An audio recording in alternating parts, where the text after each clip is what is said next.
Welcome into PressBox Live. I'm Stan the Fan Charles of PressBox and PressBoxOnline.com. The guy who looks like he's been out in the sun is our managing editor at PressBox and PressBoxOnline.com. That is Mr. Luke Jackson. I thought that Ross Grimsley was the guy who looks like he's been out in the sun personally. Well, he's been I out live in in the the sun. sun. He lives in the sun. Okay, I got lives you. in All right. sunny On the sun. Bradenton, Florida. That is Ross Grimsley, and we are your Monday late afternoon baseball talkers here. We're brought to you by AJ Michaels, expert and award-winning AJ Michaels Heating and Air Conditioning, Plumbing, and Home Performance will improve your home's energy efficiency and comfort levels, kill all allergens, and get you set for $6,000 in rebates. The AC season is upon us. New rebates and discounts are available. More at ajmichaels.com. Go with the pros. AJ Michaels/Carrier. We're also brought to you by the Costas Inn. I'll talk about them in a little bit. And also brought to you by our friends at the new Atman's Deli in Baltimore's Harbor Point. Corned beef piled high, hand-rolled bagels, and something different. A bar. Atman's has food and drink specials every day of the week. They're now open for breakfast, lunch, and dinner. Dine in, grab takeout, or hang out at the bar for an O's game like tomorrow night. Atman's Deli, an authentic taste of Baltimore tradition since 1915. Find us at Harbor Point or visit atmansdeli.com. Guys, it's been a couple weeks since we've been together. Ross and I had Mike Boddicker on last week, and Luke and I haven't talked for a couple of weeks on the air. So, guys, Orioles had that 5-game losing streak, then won 4 in a row, and got thrashed last night by the Texas Rangers. The world champion Texas Rangers had a cycle hit by Wyatt Langford.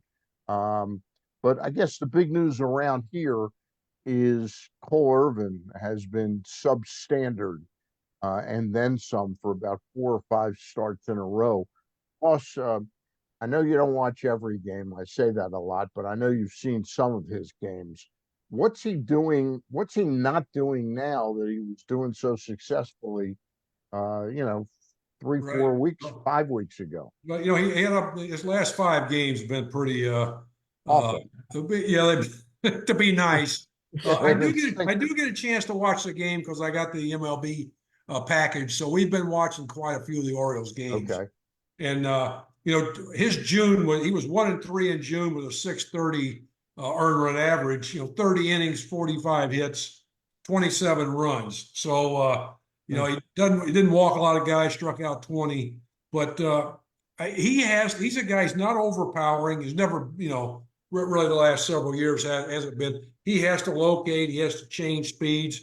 He has to keep them off the plate, and that means you got to come inside, move their feet, and then either come back in or go back away. But his command with the stuff that he has not been the way it was earlier in the season. And that's what he has to do to be effective. That type of pitcher has to do that. And you see, at times he shows it, but he's just not consistent. And when you're not consistent and you're not overpowering, you're going to take a whipping. And they hit some balls pretty hard last night and some of the times in previous games. Luke, his dismal performance over the last 5 starts has really sort of coalesced the fans around the impression that the club has to do something to have a starting pitcher. This is a team capable of winning a World Series, and they're just being dragged down. Of course, the injuries to Means, Bradish, and Tyler Wells, that's ancient history. They've really been fortunate with Albert Suarez pitching as well as he has. He's only had 2 bad but bounced back and pitched a nice game the other night. How much do you think the pressure is on Mike Elias right now?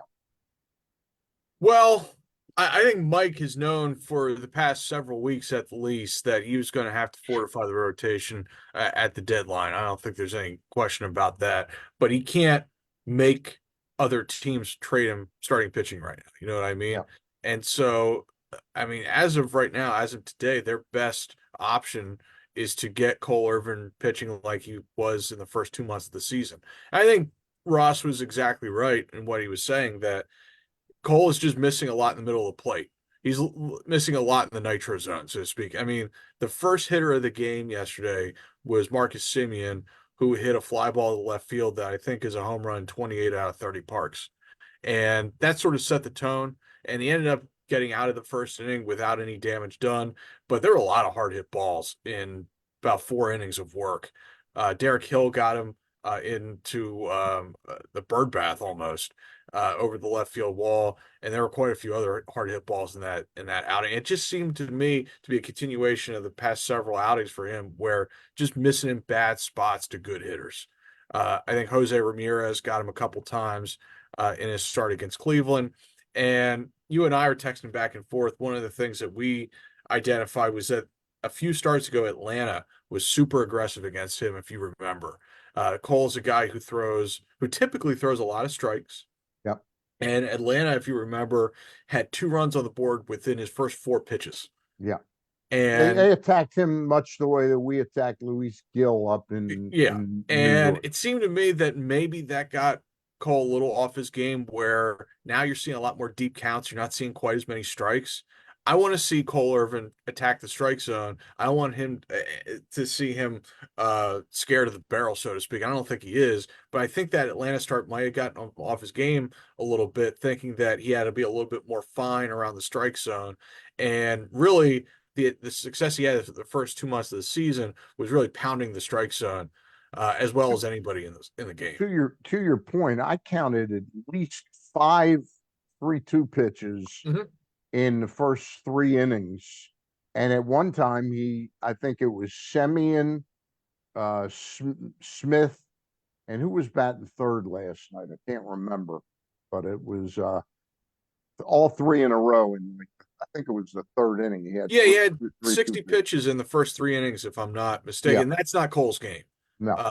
Cole's game is being aggressive within the strike zone, and I think that's what he wants to do ultimately. But just a few too many deep counts and a few too many balls in the nitro zone right now for Cole, and You that's know, not. Go ahead, Ross. when you get hit as a pitcher, you get hit and you become a little defensive, and that's what you're seeing with a lot of pitches. He's not aggressive because a lot of times he gets behind in the count. Now you got to throw a strike, Yeah. but you get defensive and you pitch away from contact, and that's what a lot of guys do now since they go for strikeouts all the time. But he's not a guy that's not gonna get a lot of strikeouts. And like I said, you get hit and now you're going to try to make finer pitches, and it's a ball, and now you're behind in the count. Now you got to come in. And if you're unable to throw an off-speed pitch behind in the count for strikes, and then get ahead and throw pitches that look like strikes that are out of the zone and the guys chase, you got something going. He hasn't been able to do that with any consistency as he did at the beginning of the season. So I get back to, I mean, I guess, Luke, I'm asking you, what's the latest you're hearing about Dean Kramer's return? Is he close? I think I'm hearing the same thing you're hearing, that yeah, he's close. That he's had 3 rehab starts. I think he got up to 75 pitches his last time out. He was okay results wise. It's hard to know what to take results wise from these rehab outings because Yeah, you don't know. mainly it's to get It's the the pitch pitches. count, and so yeah, I imagine that he'll probably start in Seattle or Oakland. I would think. Okay. All right. Well, that's promising. Um, not too long ago, we were talking about this club needing to expand the rotation to a 6-man rotation. Now there are 6 pitchers, starting pitchers, if you include Kramer, Irvin, Suarez, Povich, Rodriguez, and Burns. I guess we'd be fair to say that we're real comfortable that we can win games when Burns and Rodriguez are pitching. After that, little less so, Ross. No, absolutely. I mean, the whole thing, they're going to have to get, depending on uh, what their mind thought, they're in the front office, what their mindset is. Do you want to go and get and win a World Series? If you want to win a World Series, you're going to have to give up something to get something. Now, if that's not, I mean, if you think you can do it by going out and getting these second tier guys, then that do it. But that's not going to work. If you want to win the World Series, you're going to have to get some top guys. But you're in a situation now where pitching is so fragile. And what I mean by that is there's so many guys getting hurt. If you want to trade away one of your big prospects right. for a pitcher, I mean, you got to be really sure that this guy's healthy. His past is been good, but it's. I mean, it all comes down to what their scouting is, what they've done, who they. I mean, you've got to really do some scouting now. But the better teams, the Dodgers, the Yankees, a lot of these teams do that. Yeah, they're able to make the Dodgers do it all the time, and they're getting draft picks from way down low. And I've said this before: you want to find out some good players, send your scouts with the Dodger scouts. You'll find some good players because they always do. But it's a matter of how serious you are about getting a top flight guy, pitcher, bullpen guy, whatever, and going for the World Series. Ross, because you've worked with guys that have come back from injuries before, you've been that guy for the Giants for a while at some time in your career, right? You've worked the rehab thing. Right. How nervous would you be about acquiring, like giving up some valuable commodities to get Garrett Crochet? And the reason I'm asking, he's having a dynamite season. There's no question about that. He's a dynamic talent, but he's back from Tommy John surgery. He's probably thrown, Luke, am I right? Probably 75, 85 innings already. Maybe even close to 90 at this Maybe point. 90 innings. How, we need a guy that's going to be at the top of his game from mid-July to the end of October. Would you be worried about a guy coming back and becoming a starting pitcher his first year back from Tommy John, that just at the time you need him is where most teams would be saying, okay, we're not going anywhere this year. Let's sit him down for a month or something like that. That was for you, Ross. Oh, for me. Oh, no, like I said, the whole preamble about you work with pitchers coming back from injury. Yeah, I thought Luke worked with some, I think, didn't he? Anyway, I just work with Stan. That's all. You're right. I know a perfect example was Joe Nathan. He had labrum surgery, which is probably could be just about the worst you can have compared to Tommy John. But yeah, I mean, you're always reluctant and worry about guys. Are you doing too much? Are you leaving him in too long? Is he throwing overthrowing? Those little things like that. But in this day and age where guys seem very fragile, and like I said, you got to do a lot of homework, get a lot of reports, and have a lot of information on these guys because, like I said, you're going to trade away a top-notch prospect for a top starting pitcher or even relievers. I think they need relief pitching. They need a relief pitcher too. But the Orioles are got the third lowest earned run average in Major League Baseball, and in the hitting, I mean they were 17-9 the last 2 months, the last previous 2 months before last month they were 17-12. So the offense has really come on and picked up the pitching, and that's what has to happen. But I don't think they can keep going unless they upgrade the pitching starters and the bullpen. Luke, your thoughts? Yeah, I think Ross is right. Crochet. Yeah, I think Ross is absolutely right. Where I think the question in the trade deadline talk right now is how much Garrett Crochet has left in that arm this year. Because if he has a lot left in his arm and he can give you 80 innings in the second half of the season is okay for October, that's a difference-making arm.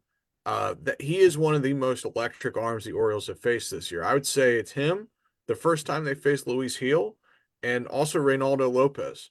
who is another guy who's going to be facing some innings questions. Only he's not going anywhere, and the Braves are going to have to figure out how to massage Navigate him that. Yeah. through the second half of the season.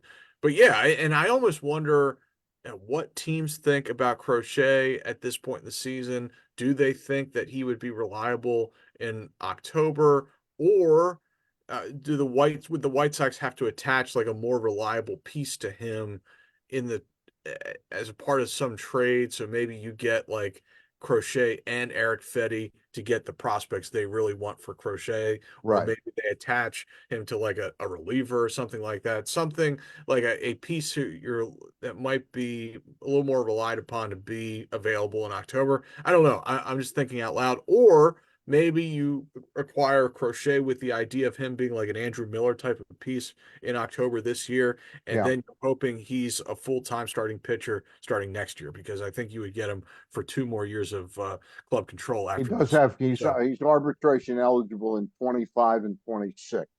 So and he's there making is that. 800,000 this year, and so he wouldn't make that much in arbitration the next 2 years because his starting point is pretty low. Yeah. So I mean, to me, he's the most intriguing piece on the trade market right now.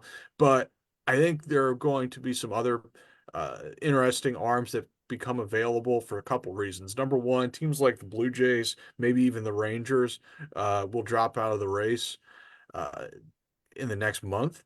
And the Yeah. other thing is that with the sellers market uh, that looks like we're going to have, you're going to see some teams maybe jump on that opportunity. Maybe they're on the fringes, but they think that they can get a lot for a starter that they have, and they can really take advantage of a seller's market. So right now, it looks like there are only about 5 or 6 defined sellers. I think that that'll increase, or at least buyers certainly hope that that market increases over the next month.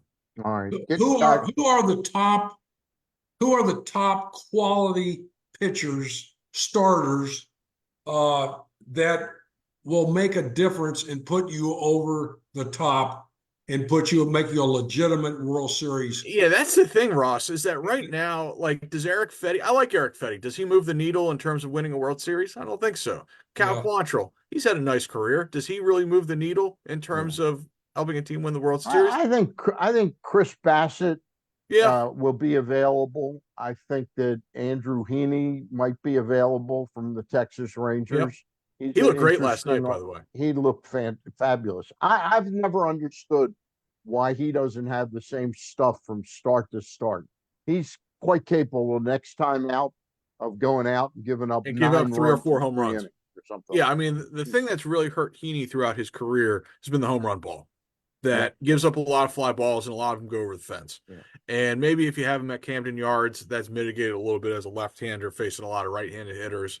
Anthony Santander hit a fly ball in the left field off of him. That's a home run in a lot of places. yeah. So, uh, yeah, What you have with that expanded playoff format is you have a much closer run for teams to make the playoffs, you know, and yeah, they're not anxious to make deals in June.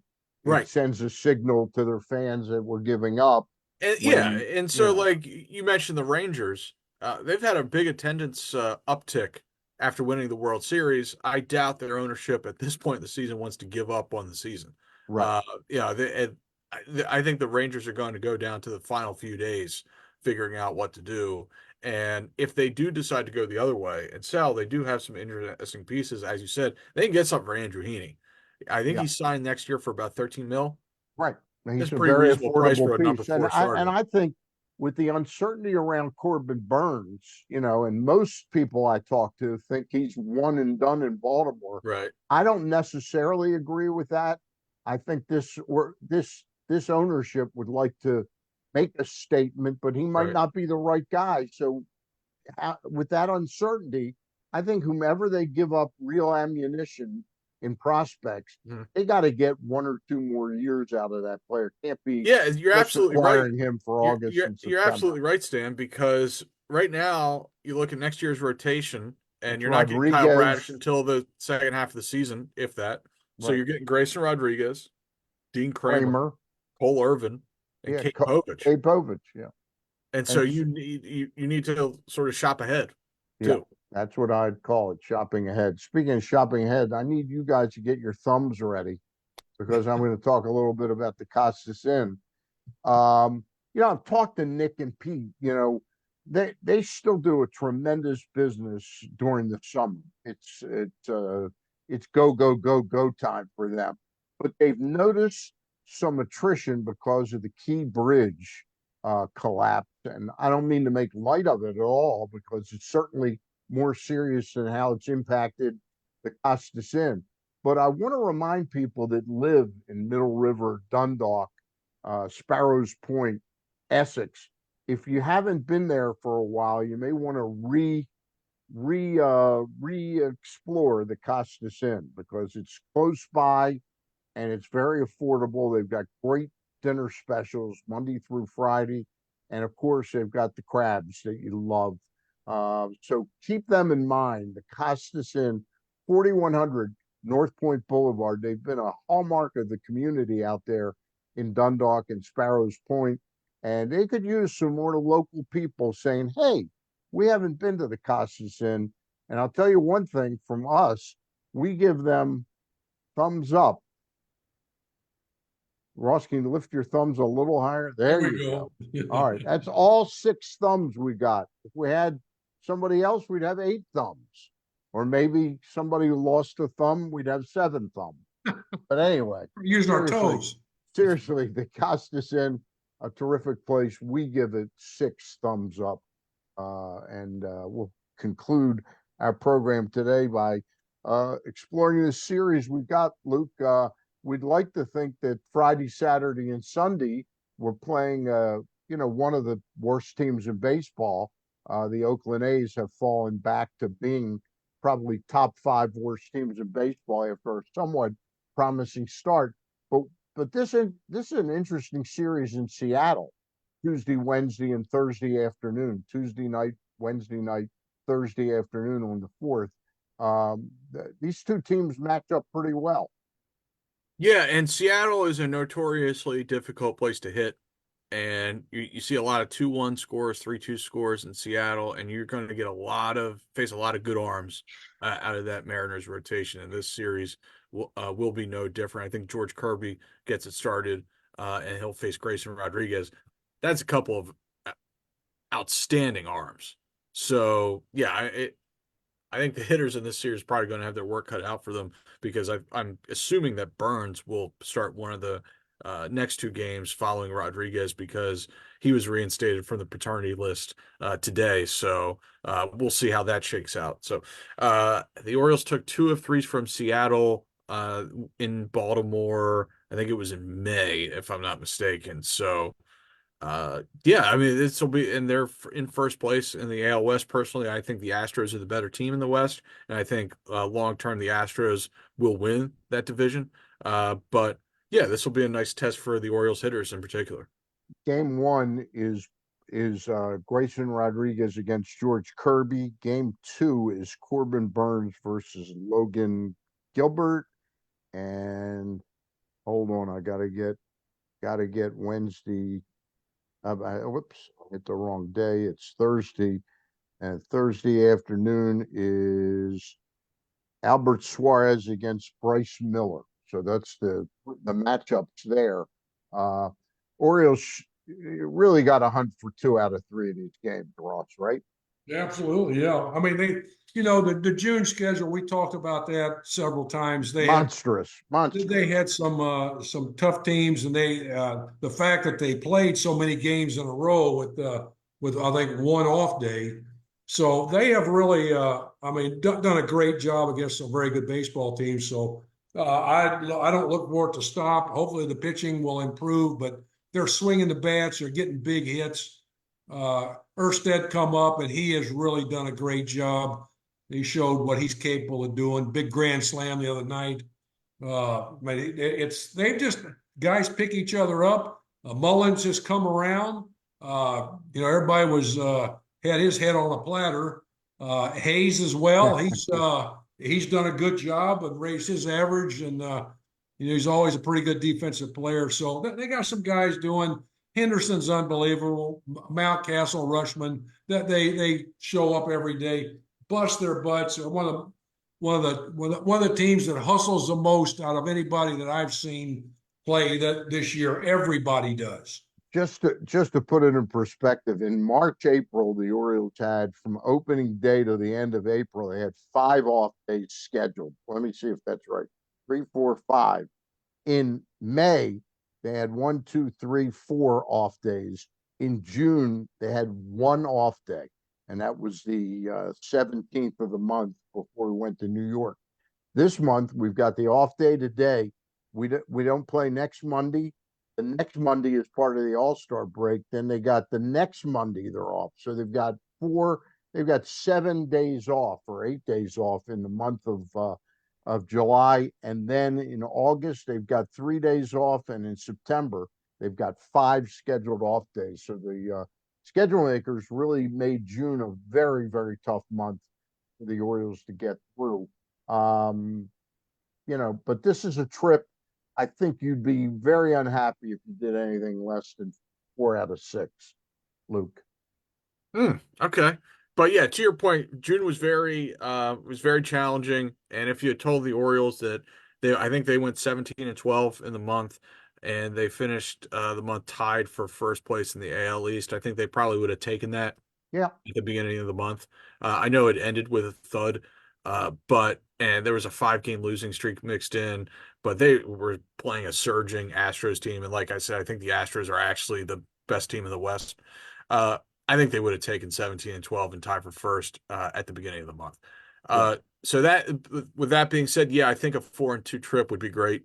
And you come back and home and try to finish strong, especially against the Yankees before the All-Star break. But one thing at a time. They're facing 3 really good arms in Seattle, and we'll see what they can do with those guys. Even 500 on the road would be, anytime you're 500 and above 500 at home, you've done a pretty good job because they're all major league teams you're playing, and they're capable of winning and putting together a streak and doing a good job. But And the Mariners do play very well at home. Yeah, absolutely, and the O's play well on the road. Yep.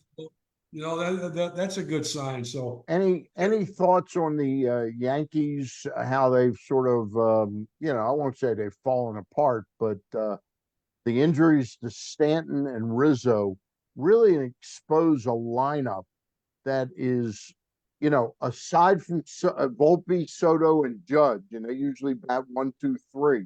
Aside from that, they're not a very deep or lengthy lineup like the Orioles present. They don't frighten me. And some of the pitching has come back to earth. I mean, like Carlos Rodon, Mhm. his ERA explode. I think it's now up to like about 3.7, 3.38. Gil hasn't pitched well since the Oriole game. He gave up 4 runs. That's the first time he got his butt kicked. Yeah, He hadn't had an ass beaten like that all year. Yep.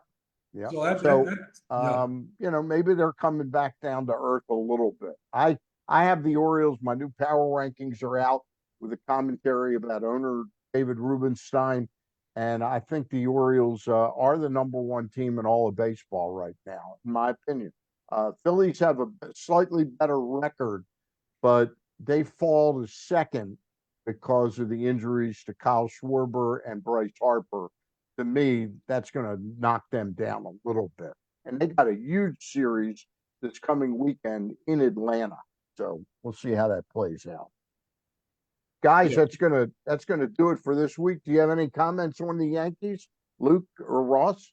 Oh no, I was just gonna say that I think personally I would have the Phillies as the top team because the Harper and Schwarber injuries are supposed to be short term. They're hopeful to Yeah. get them back before the All-Star break, and I just absolutely love that Philadelphia rotation, especially the top 4, just a wipeout top 4. So I would have them #1, and then I would probably have the Orioles and Yankees 2 and 3 in some order, and then Cleveland and the Dodgers to round out the top 5, and then maybe with Houston crawling up pretty close to that area. So Okay. I've got the I Astros. really think the O's need to, they're going to have to really start thinking about the pitching, the pitching staff, because that's a big thing. Like you said, the Phillies, they have 4 knockout starters, and the O's, I mean, they're going to have, if they can solidify with maybe some trades, free agents in the future with the pitching. They got a everyday Yeah. team that's going to be around Yep. for the next several years. Right. So you can mix and match and worry about your starters. I saw a lot of teams do that with free agency. They lose guys after they win. They go out and they get some people to fill in. So you got your work. The front office has their work cut out for them. But the pitching is the big thing for the O's right at this point, I think. All right. All right. Ross Grimsley gets the last word. We have been brought to you by the Costas Inn. Again, if you live local to the Costas Inn, it's a great time to rediscover the Costas Inn. They're not hurting at all. I talked to Nick the other day. He says we've been smacked the last 9 days, but there are weeknights where they could use some more local action there because the folks down in Glen Burnie and Catonsville aren't able to cross that key bridge and get to them. So an opportunity for locals to rediscover the Costas Inn. We've also been brought to you by Atman's, the new Atman's at Harbor Point. Check them out. Find them at Harbor Point or visit atmansdeli.com. Also brought to you by AJ Michaels Heating and Air Conditioning, and they are serviced by the folks from Carrier. That's going to do it for today. I'll be back on, I think, Wednesday. We're not going to do a show Thursday. Eric and I are going to talk to him tonight about Wednesday. Stay tuned, and that does it for today. For Ross Grimsley, Luke Jackson, I'm Stan the Fan Charles, and we'll see you down the road. Bye.